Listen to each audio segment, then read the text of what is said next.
In June of 2014, a couple named Derek and Maria Broaddus closed on their dream house. It was a beautiful 6-bedroom Dutch colonial home at 657 Boulevard in Westfield, New Jersey. 3 days later, a letter arrived. Not from the bank, not from a neighbor, hand addressed to the new owner. It began with a single sentence. 657 Boulevard has been watching you for a while now. It said the house had been empty for years, and that it was, quote, years and years since the young blood ruled the hallways. The writer knew the family's 3 children by name, knew what they called them, knew the exact rooms they'd planned for each one.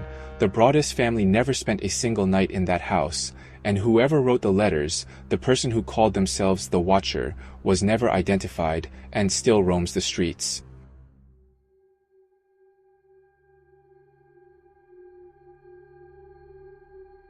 Here's what makes this case different from every other story in this series. Nobody died. No one was hurt. The weapon was a mailbox. Derek Broaddus worked in insurance. Maria stayed home with their 3 kids. They were the kind of family who moved to a town like Westfield for one reason. Because Westfield is the place you move to when nothing bad happens there. It's the postcard. The streets are tree-lined. The schools are top of the district. The worst thing that happens in Westfield on a given night is a teenager ding-dong ditching your porch. In June 2014, they paid roughly $1.3 million for 657 Boulevard, a 1905 Dutch colonial with 6 bedrooms and a wraparound porch. 3 days after closing, before they'd moved a single box through the door, the first letter came. The unsettling part was that the first letter didn't threaten them.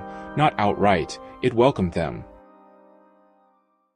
The letter opened by telling the Broadduses how much work the house had needed before they bought it. It was work the writer said they'd watched happen from outside over months. It named the renovations. It referenced the workers who'd done them. Then it got specific. It welcomed the family to the neighborhood. It told them the house was, quote, hungry for the young blood, that it had been missing for so long, years and years since the young blood ruled the hallways. And then, line by line, the writer went through the 3 Broaddus children by name. He knew their ages. He knew which bedroom each one was supposed to get. He referred to them as, quote, my young blood. The letter was signed simply, the Watcher. Derek called the police that same day. They told him in so many words that it was probably a bored local, a sick prank. Keep an eye out and call back if anything else shows up. The words were less than comforting. It wasn't a prank. The second letter came days later, then a third, then a fourth, each one more intimate than the last, and each one proving beyond any real doubt that whoever was writing wasn't watching the house. They were watching the family.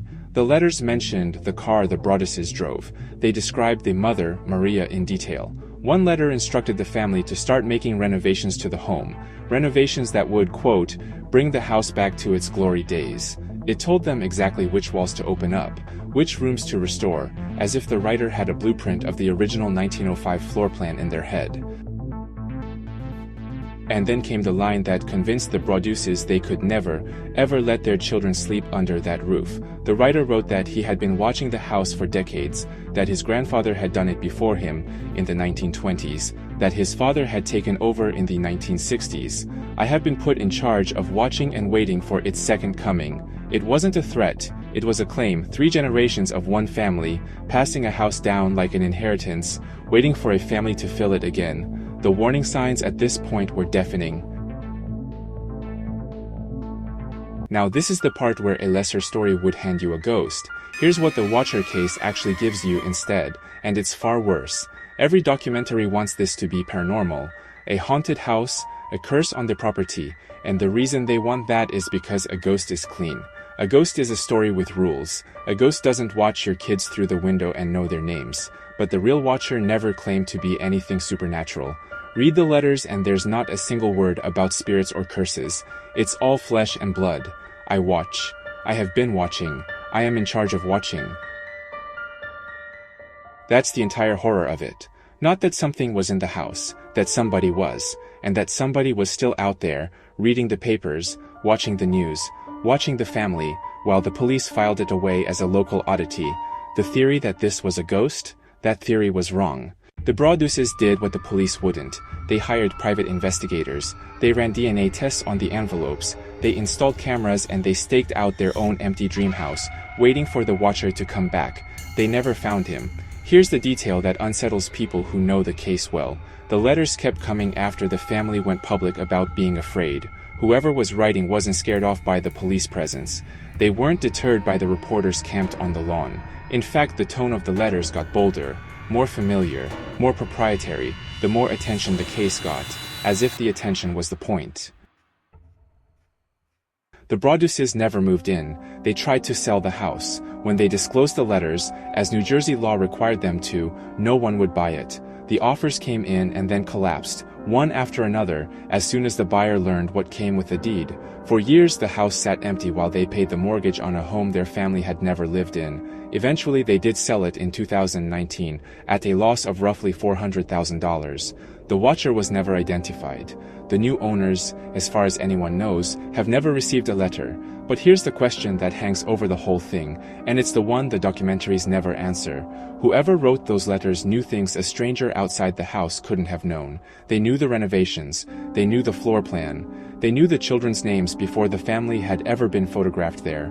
Somebody, a neighbor, a contractor, someone the family passed every single day without noticing, stood close enough to know all of it, and they were never caught. You might ask why anyone would do this. Why write those letters, take that risk for a family you've never met?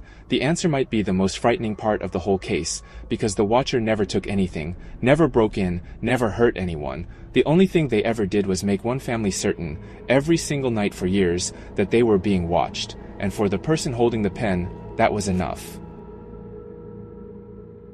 If you want more stories like this, the kind of stories that will send chills down your spine, then please subscribe and stay close. And don't forget to follow us on social media for the latest images, videos, and updates.